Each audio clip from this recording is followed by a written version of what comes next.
Porzingis is one-on-one. He spins. He dunks. Wow. Three-pointer by Porzingis. Good.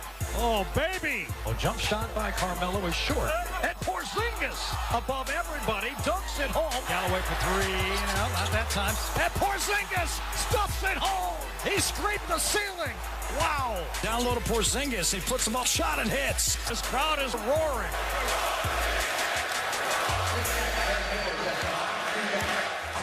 Kristaps Porzingis has another big night for the Knicks. 29 points and 11 boards in a win over the Hornets. Stephen A., what is your reaction to all this sing love in your city? I got to admit, I'm stunned.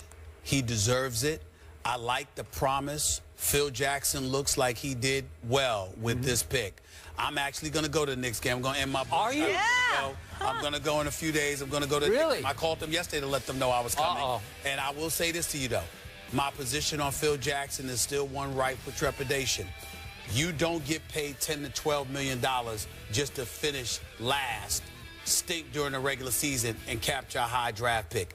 As an executive, with his cachet, his name recognition, you have to show me you can go out there and recruit a marquee free agent. Otherwise, you ain't no different than Sam Hinkie in Philadelphia, who couldn't recruit anybody out of a paper bag. He's just trying to build off of the draft. So are you willing to admit that the future is suddenly now for your Knicks thanks to a 20-year-old I wouldn't say who's 7'3" I wouldn't tall? say the future is now. What I would tell you is that I like Porzingis a lot. 29 and 11? Well, that's against Charlotte, but Did you see the like dream shake? I like him a lot. See the putback dunks? I saw it. See the easy threes? I saw it's a little bit awkward. Got to put some weight on his bones. You'll see what happens. Do you realize he's putting pressure on Melo to live up to Porzingis? Yes, he is, and I like that. I like that. I'm very pleased with what I'm seeing for the New York Knicks. I want to state for the record, you should go and support the Knicks. My boycott is over. One thing for me, please take a selfie with Porzingis. Please, please send us that. That was our Chris Carter earlier today on Mike and Mike, speaking out about the lack of recognition for white NFL receivers. We welcome in Brian Dawkins to the desk. Good to see you. Good to see you as well. All right, Brian, so do you agree with CeCe's comments here? I hear what he's saying, but on this one I have to disagree. Okay. I think that if you look at Wes Welker and Edelman, I think that a lot of it, I think Tom Brady takes away from what they do. I think sometimes even goes with Peyton Manning with some of his receivers. Because of what Peyton is, as great as he is, they say that you can just put anybody in those offenses and they'll have success. I think that when you look at the receiver position, for whatever reason, it's become, well, I do know the reason, but because of the athletes that are at the position, the receivers, the brothers, they are able to do things on a consistent basis on the outside to exploit some of the coverages that goes up against them with today's rules, the way that things are today. I think that if you look at Jordy Nelson, I think he is one of the exceptions because he has that athleticism. He can actually get off the line of scrimmage. He can stretch the field. He has the speed. He has the ability to do some of those things. I don't think it, but I really don't think it's discrimination. It reminds me of the cornerback position. And I was really trying to think, when was the last time I can remember having a white cornerback? You got to go way back. Think about it. Like, when was the last time? And I don't think it's because of, you know, cornerbacks, white guys, you know, we're prejudiced against those guys. You're just saying the facts. Just saying the athletes, right? more of the athletes are apt to be African Americans at that position. But I don't think that the guys are not getting the credit. I think they're getting the credit.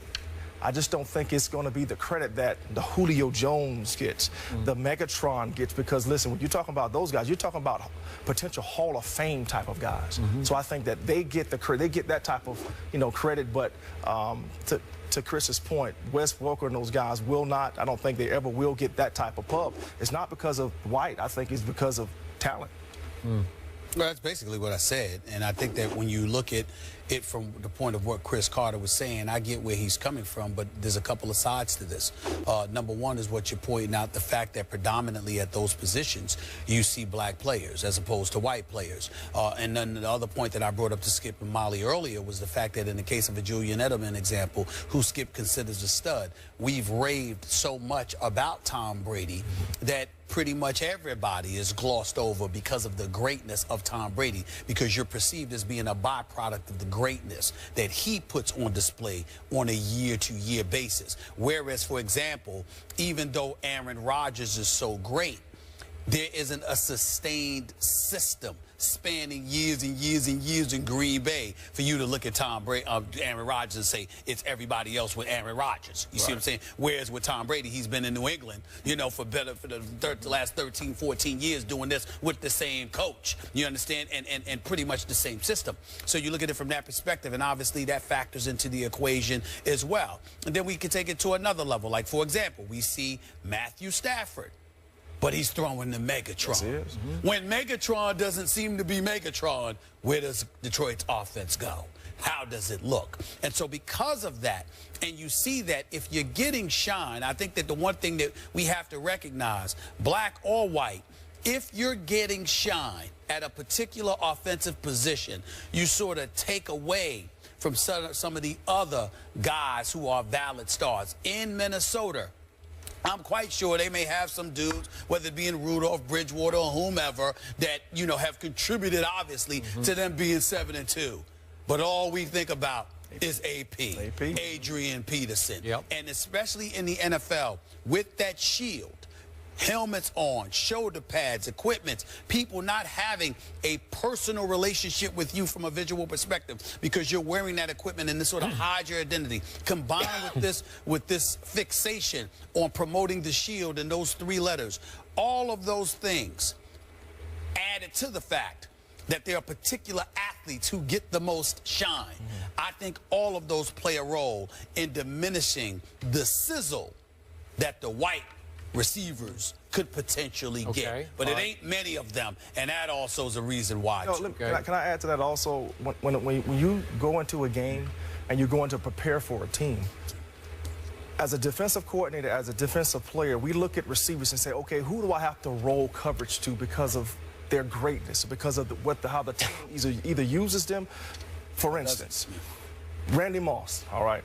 When he was in his heyday, there's only so many guys I gave that type of respect to line up maybe 15 yards deep instead of 10 to 12. It's because of what he can do.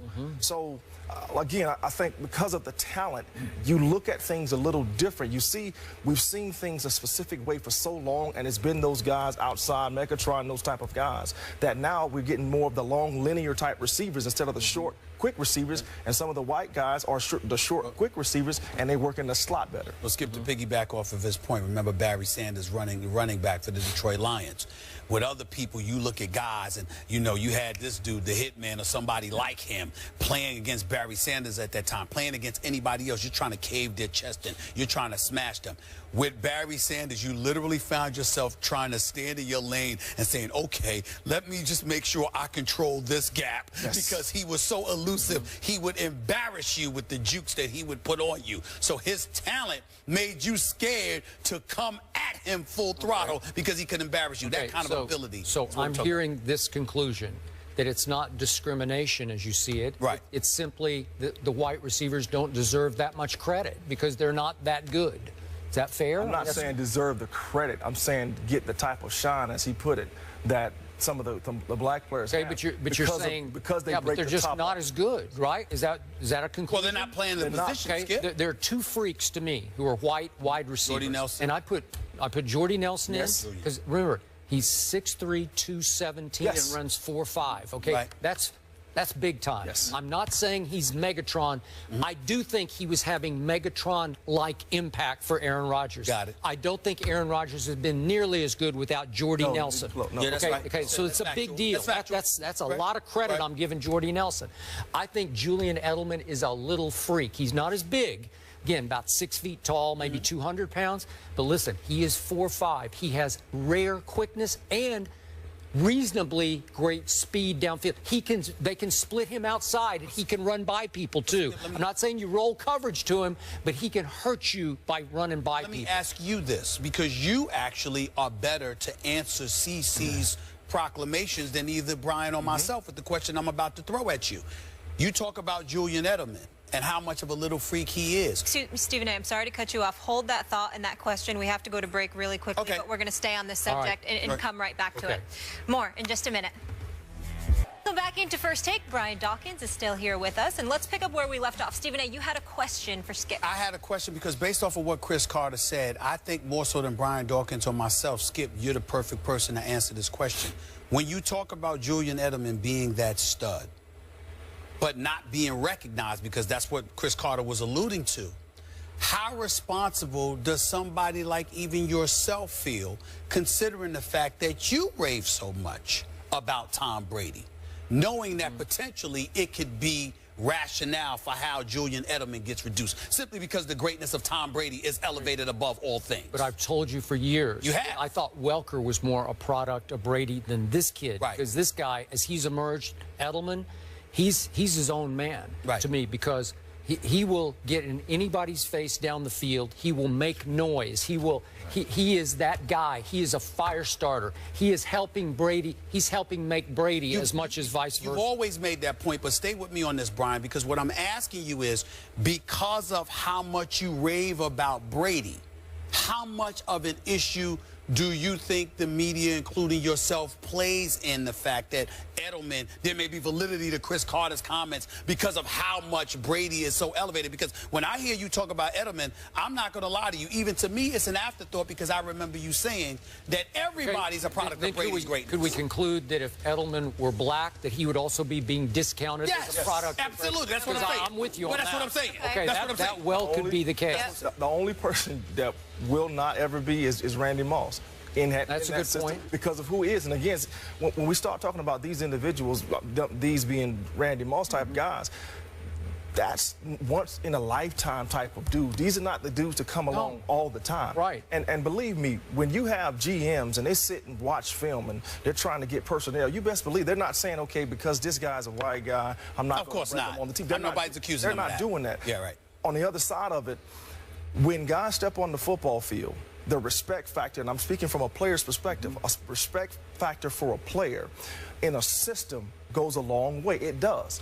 But then you just have those special guys that step outside of the system and begin to do things that the system did not teach it, teach them to do. Yep. This is what I'm talking about when you start talking about some of the brothers that have done it for a consistent basis outside. Right. And I think Jordy Nelson is second echelon of what you're talking about. Yes. He's not in the top. He's not in that Randy Moss, Megatron, Julio, whoever you want to throw up in, Des Bryant. He's not there, but he's second echelon as an impact wide receiver.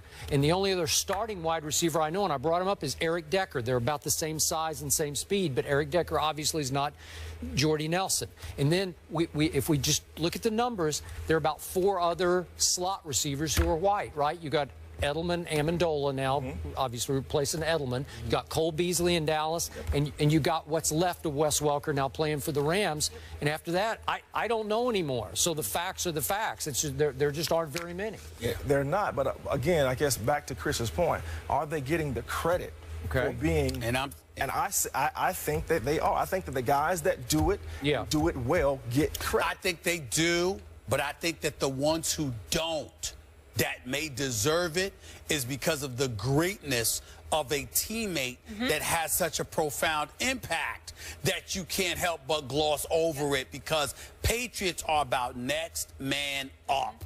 Even no matter who goes down, because we got the ninja, we got Tom Brady. Enough said. And when that happens, that is what Brady contributes to that's the shadow over those guys. That's what I think.